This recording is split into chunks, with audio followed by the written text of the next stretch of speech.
Olá, sejam bem-vindos ao JR Agro, nosso espaço para falar de agronegócio. No programa de hoje, o assunto é a gripe aviária, pois foram registrados os primeiros casos da doença no Brasil. Mas as autoridades garantem a produção e a exportação não estão comprometidas.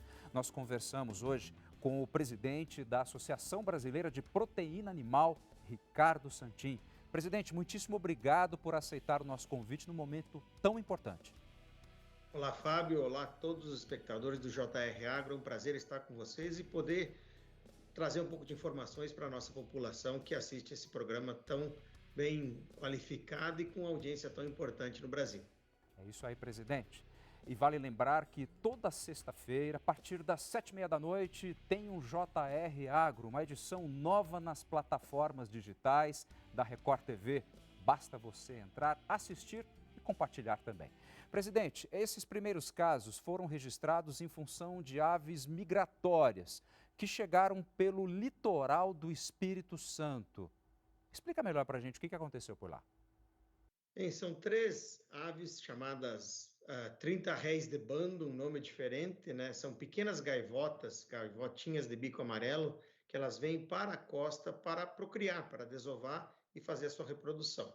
Elas vivem geralmente em ilhas no oceano e essa época trouxeram. Essas aves, infelizmente, elas se infectaram, são dois casos de aves de 30 réis de bando e um albatroz que acabou se infectando no centro de recuperação. Então, essas foram as aves que tiveram problema e a gente está aí mantendo elas longe da produção. O que é mais importante é que essas aves são aves silvestres. Elas não são aves que fazem parte da nossa produção. A gente tem que manter longe da produção industrial para poder preservar a capacidade de produção de comida do Brasil. E, presidente, como é que esses casos foram detectados? Como que eles perceberam que essas aves, que são migratórias, justamente essas estavam doentes? Bem, elas têm sinais nervosos, meio andar cambalhante, ficam meio tontas, como acontece com qualquer ave. Mas esse é um trabalho que o Ministério da Agricultura e todas as secretarias da Agricultura, no caso aí do Espírito Santo, a SEAP e o IDAF estão fazendo, junto com o Ministério da Agricultura. No ano passado nós fizemos, Fábio, mais de 40 mil testes aleatórios em aves no mundo, durante o Brasil inteiro, onde tem os sítios migratórios, para exatamente saber se tinha ou não tinha. Porque a única solução para casos como esses é erradicar o vírus e fazer a prevenção. Para ter uma ideia da noção de grandeza, os Estados Unidos, que tem influenza em mais de 40 estados, fez no ano passado 35.900 testes. O Brasil fez 40 mil. Infelizmente, achamos dois agora, mas o que é isso? É detectar para fazer um trabalho de prevenção ainda mais reforçado, evitando que esse vírus chegue na produção industrial de aves e ovos. A gente pode dizer, então, que o pessoal lá do Espírito Santo foi rápido. Sim, sem dúvida nenhuma, e esse é o grande procedimento que deve ser feito. Você tem que detectar, fazer um circuito de contenção, circuito de vigilância e aí debelar o vírus. As vacinas que existem no mundo são ainda não tão bem definidas e a gente hoje o que a Organização Mundial de Saúde Animal preconiza é que você faça a erradicação. Infelizmente é o abate mesmo das aves para que elas não espalhem esse vírus para os outros plantéis. Mesmo assim, o vírus detectado nessas aves, ele tem algum subtipo, que é uma palavra que nós nos acostumamos a falar de uns tempos para cá, né? Que tipo de gripe é essa? Sim, essa gripe é uma gripe aviária, ela é só das aves, é importante que o nosso espectador saiba, é uma gripe de aves, não passa para as pessoas, ela é o H5N1. É um H5N1, esse é o nome dessa influenza que ataca as aves especificamente. Muito raramente ela pode passar para humanos, mas ela não passa de humano para humano. Então não é algo que possa vir a dar problema de saúde pública para nós. O grande problema, volto a repetir, é deixar as aves longe dessa doença para que as nossas produções industriais não venham a morrer, não venham a ficar doente e a gente ficar sem comida. Porque aí você não vai ter o produto para oferecer para as pessoas, o ovo e a carne de frango, que são as proteínas mais consumidas no Brasil. Essa é a grande preocupação, né? Seria muito diferente se esses primeiros casos surgissem dentro das nossas granjas. Aí a história era outra, né?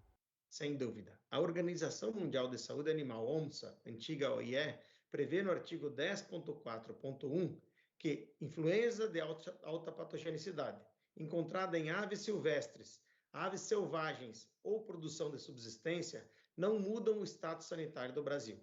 O Brasil nunca teve influenza aviária até aqui, mas ele continua sendo um país livre de influenza aviária como status sanitário para poder vender para o mundo inteiro. É esse o ponto, você coloca bem, se tivesse sido em granjas, aí mudaria o status, o Brasil já não seria mais livre de influenza. Hoje o Brasil é livre, e sabe uma coisa, o mundo convive com essa doença das aves. Os Estados Unidos, mais de 52 estados, têm essa doença em 47 deles. A Europa, só a França, nesse ano teve 265 casos. Na Ásia, ela é endêmica, ou seja, o mundo convive com a doença, e o único país que nunca havia tido nenhum caso até agora era o Brasil.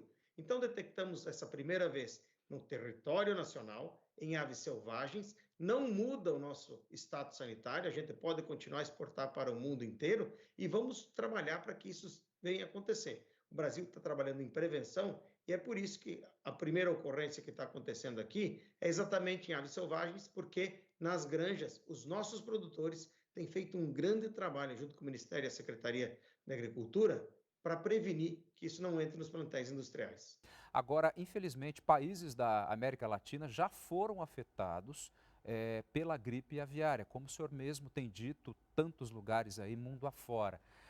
O senhor, de uma certa forma, já explicou como é que nós trabalhamos com essa segurança, mas como é que a gente consegue fazer, presidente, para conseguir, de certa forma, não digo blindar as nossas granjas, mas mantê-las o mais distante possível? Como é que é o dia a dia disso? O primeiro passo é reforçar as normas de biossegurança. O nosso produtor trouxe o Brasil livre dessa doença até agora e continua, inclusive, livre de status de livre de influenza aviária. Mas a gente tem que reforçar. Isso funciona o seguinte, se você quiser hoje visitar uma granja, nós vamos ter que te dizer não, Pois é. não pode ir.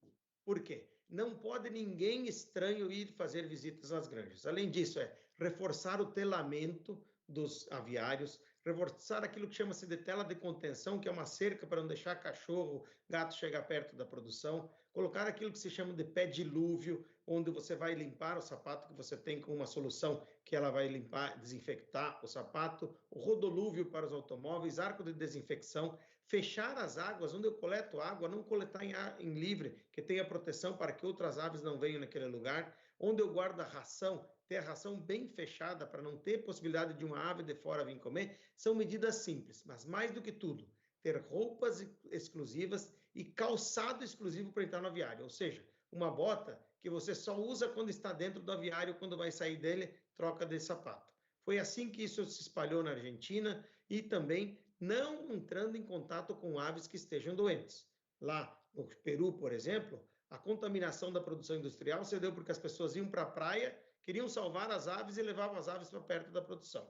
Não tem que fazer. Se você vê uma ave doente, se você vê uma ave cambaleante com o pescoço caído, chama o serviço veterinário oficial. É esse o procedimento. Avisar o IDAF, avisar a SEAP, avisar o Ministério da Agricultura aí no Espírito Santo, nos outros estados, as suas secretarias, o Ministério da Agricultura, a Associação da Avicultura ou então a empresa integradora, para que você possa fazer a coisa corretamente e manter o Brasil livre dessa doença. Presidente, o senhor acha que os nossos vizinhos, principalmente esses que fazem fronteira com o Brasil, de certa forma, eles não atingiram, pelo que eu estou entendendo, esse nível de cuidado, de exigência que nós já fizemos aqui, uma rotina, inclusive? Em alguma parte deles, sim, em outras também não, porque é importante lembrar que toda a América Latina tem um bom nível de produção e um bom nível de excelência de biosseguridade. O Chile, Mas inclusive, vende isso muito bem, né?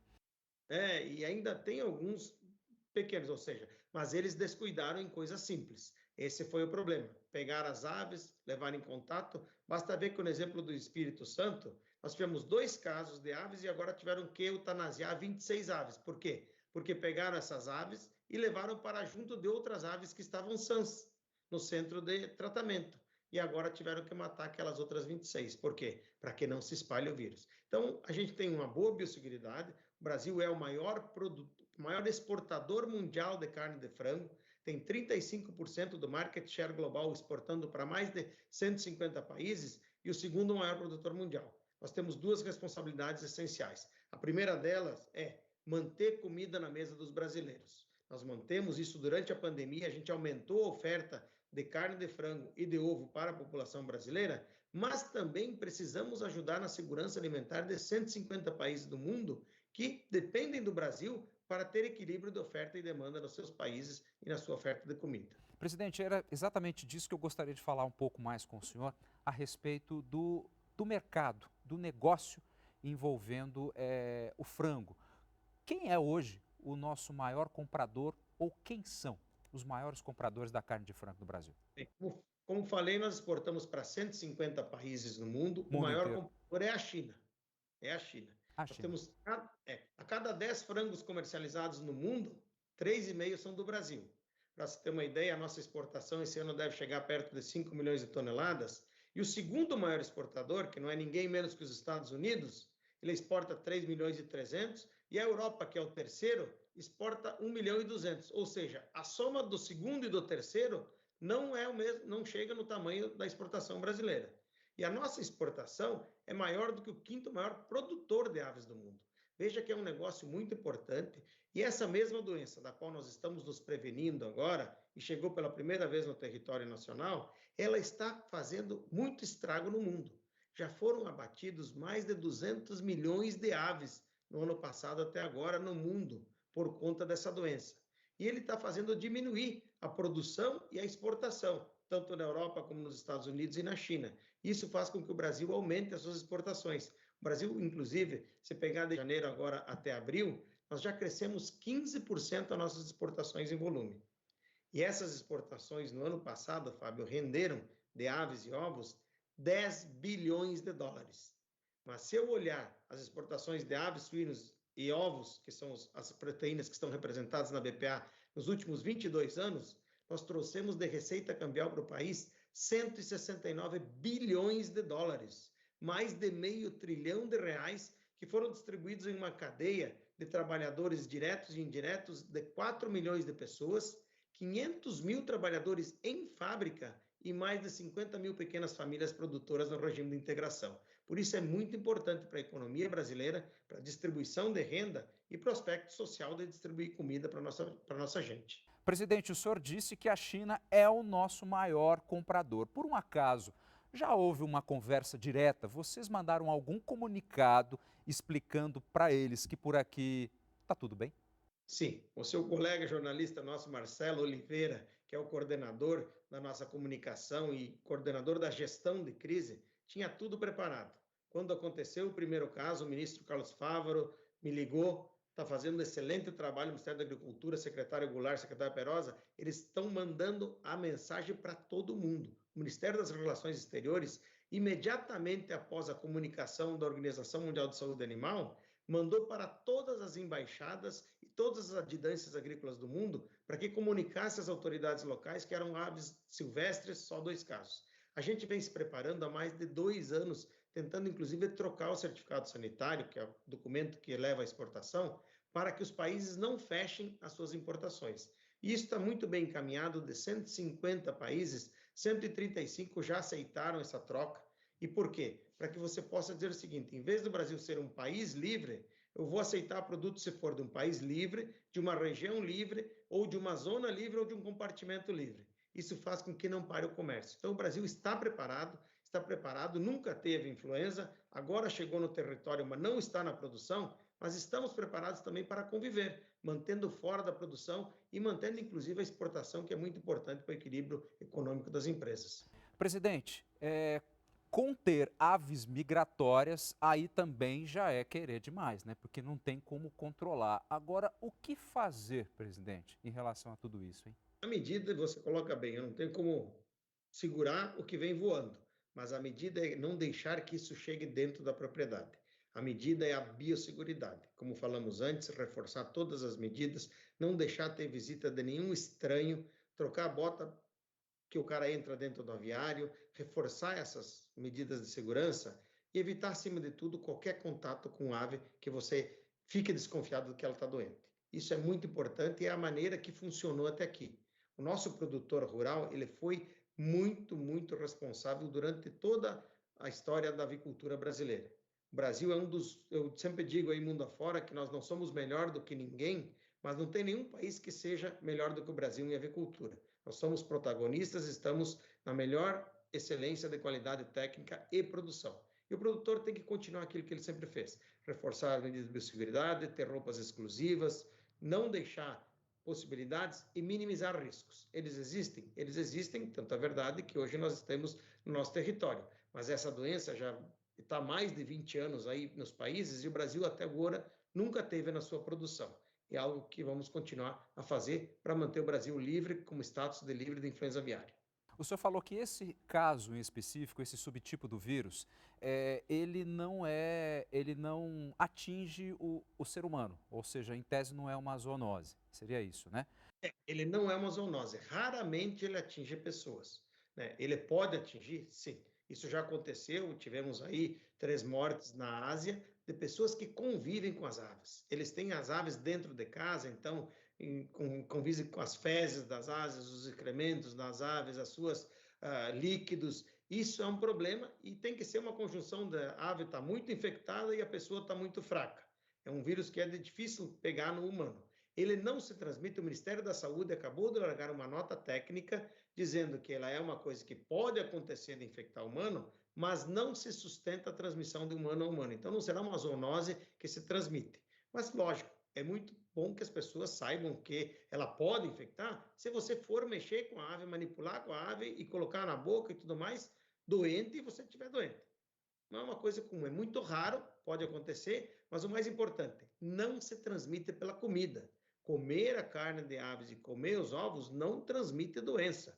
Basta ver que os Estados Unidos, que tem em 47 estados essa doença, no ano passado produziu 20 milhões de toneladas, o Brasil produziu 14 milhões e 300, exportou 3 milhões de toneladas e consumiram 17 milhões de toneladas normalmente, ou seja, ela não se transmite para as pessoas, não pela comida, pela ingesta de ovo ou de carne. Presidente, já deu para perceber desde o começo da nossa conversa que a Associação Brasileira de Proteína Animal tem vínculos, pelo que eu percebo, estreitos com as autoridades federais, com o governo federal. É fundamental, pelo que eu estou entendendo, essa união, para que, inclusive, consiga ter diretrizes, atitudes, enfim, para que a coisa de fato fique no trilho. Sem dúvida, com as autoridades federais e estaduais. Eu estive a semana passada conversando pessoalmente com o ministro Fávaro, da Agricultura, com o ministro Paulo Teixeira, do MDA, com o secretário Carlos Goulart, que é de Defesa do Brasil, Eduardo, que é do Departamento, o secretário Perosa, exatamente para que a gente tenha o mesmo discurso. O Ministério das Relações Exteriores colocou o statement da BPA e o statement do governo para o mundo inteiro. Essa unicidade de ações, junto com as secretarias estaduais, faz com que você não cause confusão, nem para as pessoas do Brasil, mostrando que pode continuar a comer, porque o mais importante, a gente precisa preservar a comida dos brasileiros e nem causar qualquer dúvida do brasileiro que ele pode continuar. Isso não faz mal. Eu hoje, de meio-dia, comi frango com minhas filhas, que têm 10, 8 e 7 anos de idade. Ou seja, isso é uma coisa bem normal para o mundo, mas as autoridades precisam estar todas em linha e como de fato estamos muito próximos para defender esse de que é um tesouro do Brasil. Produzir alimentos sustentavelmente e poder vender para o mundo é um asset do Brasil e nós devemos preservar e o governo está compreendendo muito bem, tendo uma comunicação muito fluida e próxima com o setor privado. Presidente, mesmo que carne, ovos possam ser ingeridos, teoricamente, o tratamento, o procedimento que tem que se adotar é o abate, não tem outro jeito. Isso é verdade. É verdade que elas são raramente contaminam humanos, não transmite pela carne e pelo consumo de ovo, pode comer normalmente, mas hoje a ave tem que abater, exatamente para que ela não fique espalhando. Existem alguns sistemas de vacina, mas as vacinas ainda não são 100% eficazes. Você não consegue, para o nosso espectador ter uma noção, nós produzimos 1.300 ovos por segundo no Brasil. Segundo? Agora já são 2.600. Agora, as aves são 25 milhões de aves por dia, 6 bilhões e meio de aves por ano. É um plantel imenso. Então, a maneira é você fazer o quê? E essa recomendação não é do Brasil e nem do setor produtivo, é da Organização Mundial de Saúde Animal, que determina que, havendo um foco, você tem que ir lá abater para evitar que ele se espalhe e também para que você possa não parar a exportação. Porque algumas vacinas que são utilizadas mundo afora, apesar de não ter 100% de eficácia, ainda estão em discussão, mas se eu vacinar um plantel, eu não posso exportar do país. E o Brasil não tem hoje, infelizmente pela nossa situação econômica, possibilidade de abrir mão de 12 bilhões de dólares de receita cambial por ano. Nós precisamos disso, inclusive, para poder manter essa indústria e não deixar o frango mais caro dentro do Brasil. Essa exportação, aliás, ajuda economicamente as empresas, já que quando eu exporto porque eu vendo preço maior do que eu vendo no Brasil, ela ajuda a economia das empresas e a economia do país. Então, por isso que a gente hoje nem mesmo fala em vacinação. O Plano Nacional de Sanidade Avícola do Ministério da Agricultura prevê essa erradicação. Presidente, além da gripe aviária, que é muito contagiosa, infelizmente todos nós estamos submetidos também a uma outra praga chamada fake news. Para que a gente não tenha nenhum problema de que as pessoas pensem assim, quem é que me garante que esse frango que eu estou comendo aqui, já que ele não transmite para mim e para ninguém, não estava doente e aí eles mataram e estão vendendo barato. Ou seja, pode parecer simplório essa colocação, mas o senhor bem sabe que os boatos têm uma força. Não, mas é muito boa essa colocação, Fábio, porque é isso que a gente tem que evitar. Não acreditar em fake news. Quem garante isso é o Ministério da Agricultura, é a legislação brasileira, é inclusive o mundo, porque na Europa, nos Estados Unidos, no Japão, os países mais desenvolvidos estão comendo no dia a dia a carne que eles produzem e tem essa doença nas aves lá. É por uma questão muito simples, se a ave fica doente, ela morre. Ela não vai nem chegar perto do abate. Ninguém consegue levar para o frigorífico uma ave doente. Ela morre, é uma doença rápida. A ave morre logo, infelizmente. É por isso que tem que ter tanto cuidado. Como eu falei já, morreram mais de 200 milhões de aves no mundo, só nesse ano. Ou seja, você então precisa evitar para que não haja falta de comida. O grande problema é esse. Pensa bem, eu não ter o ovo todo dia, eu não ter a carne de frango, que são as proteínas mais acessíveis da população brasileira, especialmente aquelas classes que têm menor poder aquisitivo. Então é por isso que não precisa acreditar em fake news. O Ministério da Agricultura, nós temos uma página que é brasilivredeia.com.br, que traz ali todas as informações, e o Ministério da Agricultura do Brasil tem lá as informações oficiais. Presidente, para a gente encerrar a nossa conversa, qual que é o recado, qual que é a mensagem que o senhor deixa para o produtor? O produtor, a minha mensagem é que ele continue a fazer aquilo que ele fez com excelência até aqui, cuidando do seu plantel, cuidando da produção de alimentos, aquilo que ele se dedica com sua família e reforçando, triplicando, quadruplicando as medidas de biossegurança e biosseguridade. Ninguém estranho chega na granja, use roupa exclusiva e troque o calçado, mantenha seus calçados limpos para entrar em contato com o aviário. Mantenha todas as medidas de biossegurança, que a gente vai continuar a vencer esse desafio. É importante que tanto o produtor como o consumidor saibam que nós estamos fazendo o melhor para manter comida saudável e sustentável na mesa do brasileiro. Ricardo Santin, presidente da Associação Brasileira de Proteína Animal, muitíssimo obrigado pelas suas informações num momento que é tão importante a gente falar a verdade. Muito obrigado, viu? Obrigado, Fábio, mais uma vez, agradecer a você, ao JR Agro, a Record, pedir que a gente consiga levar informação clara, sem fake news para as pessoas. Não deixem de comer essa que é uma proteína saborosa, boa, tem sustentabilidade, sanidade, e pedindo que Deus proteja todas as famílias para a gente ter saúde e continuar a enfrentar esses desafios. Abraço a todos. Tá certo, presidente. E o JR Agro vai ficando por aqui. Lembrando que toda sexta-feira, a partir das 7h30 da noite, tem uma edição novinha no ar. Basta você acessar as plataformas digitais da Record TV. Muitíssimo obrigado pela sua atenção e até o próximo programa.